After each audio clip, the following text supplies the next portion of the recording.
Hello friends, ಇವತ್ತು ನಾನು coffee nursery ಹೇಗೆ ಪ್ರಿಪೇರ್ ಮಾಡೋ ಒಂದು ವಿಡಿಯೋವನ್ನು ನಿಮಗೆ ತೋರಿಸ್ತಿದ್ದೀನಿ. ಮೊದಲಿಗೆ ಕಾಡಮಣ್ಣು, ಸಗಣಿ ಗೊಬ್ಬರ ಹಾಗೂ ಮರಳನ್ನು ಜರಡಿ ಮಾಡಿ ಸಾಯಿಲ್ ಮಿಕ್ಸ್ಚರ್ ಅಂದರೆ 6:2:1 ಕಾಡಮಣ್ಣು, ಸಗಣಿ ಗೊಬ್ಬರ, ಮರಳನ್ನು ಚೆನ್ನಾಗಿ ಮಿಕ್ಸ್ ಮಾಡಬೇಕು. ನೋಡಿ, ಈ ವಿಡಿಯೋದಲ್ಲಿ ತೋರಿಸ್ತಿರೋ ಹಾಗೆ ಇದನ್ನೆಲ್ಲ ಚೆನ್ನಾಗಿ ಮಿಕ್ಸ್ ಮಾಡಿ ಮೊದಲು ಸೀಡ್ಸ್ ಬೆಡ್ಡನ್ನು ಪ್ರಿಪೇರ್ ಮಾಡಬೇಕು.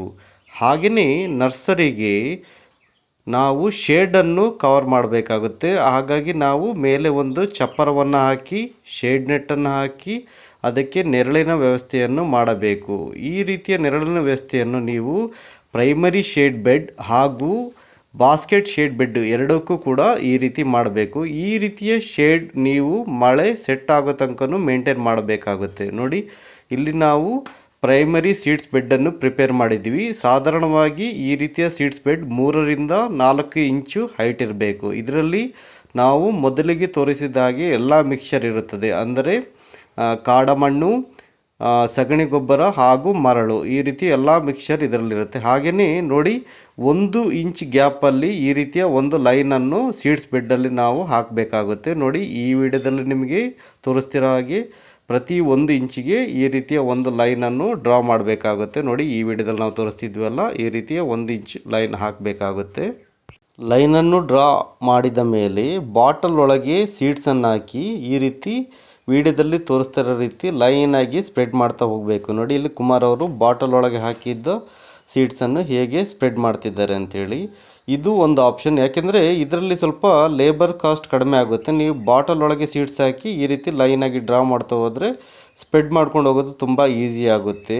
ಇಲ್ಲದಿದ್ದರೆ ನೀವೇನು ಮಾಡ್ಬೋದು ಅಂದರೆ ಬೈ ಹ್ಯಾಂಡ್ ಬರೀ ಸೀಡ್ಸನ್ನು ಒಂದೊಂದಾಗಿ ಕೈಯಲ್ಲಿ ಸೆಟ್ ಮಾಡ್ತಾ ಹೋಗಬೇಕು. ಆದರೆ ಈ ರೀತಿ ಮಾಡ್ತಾ ಹೋದರೆ ತುಂಬ ಲೇಬರ್ ಕಾಸ್ಟ್ ಆಗುತ್ತೆ. ಹಾಗಾಗಿ ಬಾಟಲ್ ಹಾಕಿ ಮಾಡೋದು ತುಂಬ ಈಸಿ.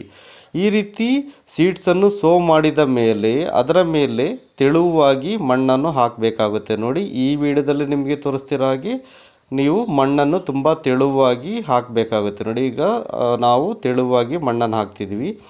ಈ ರೀತಿ ಮಣ್ಣು ಹಾಕಿದ ಮೇಲೆ ಅದರ ಮೇಲೆ ನಾವು ಭತ್ತವನ್ನು ಇದರ ಮೇಲೆ ತೆಳುವಾಗಿ ಹಾಕಬೇಕಾಗುತ್ತೆ. ಭತ್ತದ ಹುಲ್ಲು ಉಂಟಲ್ಲ, ಭತ್ತದ ಹುಲ್ಲನ್ನು ನಾವು ಈ ರೀತಿ ತೆಳುವಾಗಿ ಹಾಕಬೇಕಾಗುತ್ತೆ. ಈ ಹುಲ್ಲು ಹಾಕೋದ್ರಿಂದ ಇದು ಮಾಯ್ಶ್ಚರನ್ನು ರಿಟೈನ್ ಮಾಡಿ ಇಟ್ಕೊಳ್ಳುತ್ತೆ. ಹಾಗೆಯೇ ನಾವು ನೀರು ಹಾಕುವಾಗ ಸೀಡ್ಸ್ ಬಂದು ಸ್ಪ್ರೆಡ್ ಆಗಿ ದೂರ ಹೋಗೋದಿಲ್ಲ. ಅಂದರೆ ಇಲ್ಲ, ನೀರು ಹಾಕುವಾಗ ಮಣ್ಣು ಸರಿದು ಹೋಗಿ ಸೀಡ್ಸ್ ಡ್ಯಾಮೇಜ್ ಆಗೋ ಚಾನ್ಸ್ ಇರುತ್ತೆ. ಹಾಗೆಯೇ ವಾಟರಿಂಗ್ ಬಂದು 2 ಟೈಮ್ಸ್ ಮಾಡಬೇಕಾಗುತ್ತೆ, ಬೆಳಗ್ಗೆ ಮತ್ತು ಸಂಜೆ.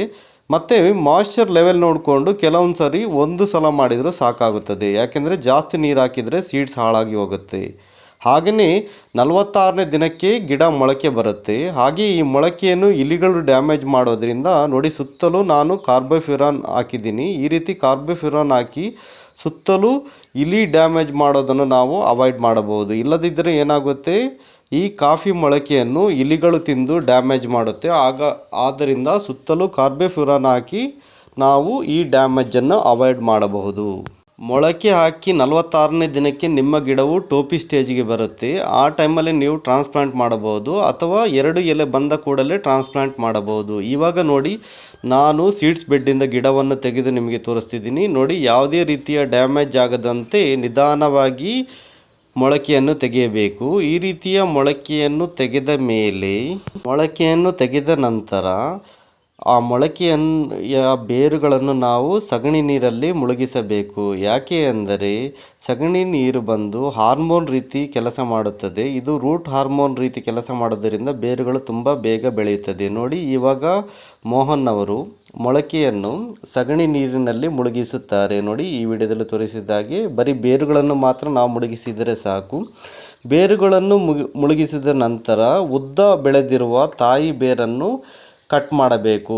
ಈ ರೀತಿಯ ಬೇರು ನಾವು ಕಟ್ ಮಾಡಲಿಲ್ಲದಿದ್ದರೆ ಬೆಂಟ್ ರೂಟ್ ಆಗುವ ಚಾನ್ಸ್ ಇರೋದರಿಂದ ಕಟ್ ಮಾಡೋದು ತುಂಬ ಉತ್ತಮ. ಈ ರೀತಿ ಕಟ್ ಮಾಡಿದರೆ ನಿಮ್ಮ ಗಿಡವು ತುಂಬ ವೇಗವಾಗಿ ಬೆಳೆಯುತ್ತದೆ ಹಾಗೂ ಬೆಂಟ್ ರೂಟನ್ನು ಅವಾಯ್ಡ್ ಮಾಡಬಹುದು. ಇಲ್ಲದಿದ್ದರೆ ಗಿಡದ ಮೇನ್ ರೂಟ್ ಬೆಂಡ್ ಆಗಿ ಗಿಡದ ಗ್ರೋತ್ ಚೆನ್ನಾಗಿ ಆಗೋದಿಲ್ಲ. ನೋಡಿ, ಇಲ್ಲಿ ನಾವು ಎಲ್ಲ ಮೊಳಕೆಯ ಬೇರುಗಳನ್ನು ಸಗಣಿ ನೀರಿನಲ್ಲಿ ಮುಳುಗಿಸಿ ಇವಾಗ ನಾವು ಬುಟ್ಟಿಗೆ ಟ್ರಾನ್ಸ್ಪ್ಲಾಂಟ್ ಮಾಡ್ತೀವಿ. ನೋಡಿ, ಮೊದಲು ನಾವು ಈ ಬುಟ್ಟಿಯನ್ನು ಹೇಗೆ ಫಿಲ್ ಮಾಡೋದು ಅಂತ ತೋರಿಸ್ತಿದ್ವಿ. ನೋಡಿ, ಬುಟ್ಟಿಯಲ್ಲಿ 6:2:1 ಫಸ್ಟಿಗೆ ನಾನು ಹೇಳಿದೆಲ್ಲ ಅದೇ ರೇಷ್ಯದಲ್ಲಿ ಮಣ್ಣನ್ನು ಮಿಕ್ಸ್ ಮಾಡಿದ ಮಣ್ಣನ್ನು ಟೈಟಾಗಿ ಫಿಲ್ ಮಾಡಬೇಕು. ನೋಡಿ ಇಲ್ಲಿ ನಾವು ಈ ಬುಟ್ಟಿಯನ್ನು ಹೇಗೆ ಫಿಲ್ ಮಾಡಬೇಕು ಅಂತ ತೋರಿಸ್ತಿದ್ದೀವಿ. ನೋಡಿ ಬುಟ್ಟಿಯನ್ನು ತುಂಬ ಟೈಟಾಗಿ ಫಿಲ್ ಮಾಡಬೇಕು. ನೋಡಿ ಈ ರೀತಿ ತುಂಬ ಟೈಟಾಗಿ ಫಿಲ್ ಮಾಡಬೇಕು. ನೋಡಿ ಈಗ ಈ ಬುಟ್ಟಿ ರೆಡಿಯಾಗಿದೆ. ಈ ರೀತಿ ನಾವು ಆಲ್ರೆಡಿ ಫಿಲ್ ಮಾಡಿ ಇಟ್ಟ ಬುಟ್ಟಿಗೆ ನಾವು ಈ ಮೊಳಕೆಯನ್ನು ಟ್ರಾನ್ಸ್ಪ್ಲಾಂಟ್ ಮಾಡಬೇಕು. ನೋಡಿ ಈ ವಿಡಿಯೋದಲ್ಲಿ ತೋರಿಸ್ತಿರುವ ಹಾಗೆ ಟ್ರಾನ್ಸ್ಪ್ಲಾಂಟ್ ಮಾಡಬೇಕು. ಹಾಗೆಯೇ ಬುಟ್ಟಿಯಲ್ಲಿ ಯಾವುದೇ ಕಳೆಗಳು ಬೆಳೆಯದ ಹಾಗೆ ಕಳೆ ಬೆಳೆದಾಗ ಪ್ರತಿ ಸರಿ ರಿಮೂವ್ ಮಾಡಬೇಕು. ಹಾಗೆಯೇ ಬ್ಯಾವಿಸ್ಟನ್ ಅಥವಾ ಟಿಲ್ಟ್ 15 ದಿನಕ್ಕೆ ಒಮ್ಮೆ ಆಲ್ಟರ್ನೇಟ್ ಆಗಿ 1 ml 1 ಲೀಟರ್ನಂತೆ ಸ್ಪ್ರೇ ಮಾಡ್ತಾ ಇರಬೇಕು. ಹಾಗೆಯೇ ಇದೇ ರೀತಿ ನೀವು ತಿಂಗಳಿಗೆ ಒಮ್ಮೆ ಸೈಪರ್ಮಿಥ್ರಿನ್ ಅನ್ನೋ ಒಂದು ಇನ್ಸೆಕ್ಟಿಸೈಡ್ 5 ml 100 ಲೀಟರ್ ನೀರಿಗೆ ಮಿಕ್ಸ್ ಮಾಡಿ ಪ್ರತಿ ತಿಂಗಳಿಗೆ ಒಮ್ಮೆ ಸ್ಪ್ರೇ ಮಾಡಬೇಕು. ಹಾಗೆಯೇ 15 ದಿನಕ್ಕೆ ಒಮ್ಮೆ ಅಮೋಪಾಸನ್ನು ನೀವು 2 ಗ್ರಾಮ್ ಅಪ್ಲೈ ಮಾಡಬಹುದು. ಈ ರೀತಿಯ ಮೆಥಡ್ ಫಾಲೋ ಮಾಡಿದರೆ ಸಾಧಾರಣವಾಗಿ 6 ತಿಂಗಳಲ್ಲಿ ನಿಮ್ಮ ಗಿಡ ಪ್ಲಾಂಟಿಂಗ್ಗೆ ರೆಡಿಯಾಗಿ ಬರುತ್ತದೆ. 6ನೇ ತಿಂಗಳಲ್ಲಿ ನೀವು ಈ ಗಿಡವನ್ನು ಪ್ಲಾಂಟಿಂಗ್ ಮಾಡಬಹುದು. ಈ ರೀತಿಯ ಸರಳ ವಿಧಾನವನ್ನು ಅಳವಡಿಸಿ ನೀವು ಕೂಡ ನರ್ಸರಿಯನ್ನು ಮಾಡಬಹುದು ಹಾಗೂ ಉತ್ತಮ ಕಾಫಿಯನ್ನು ಬೆಳೆಯಬಹುದು. Thank you.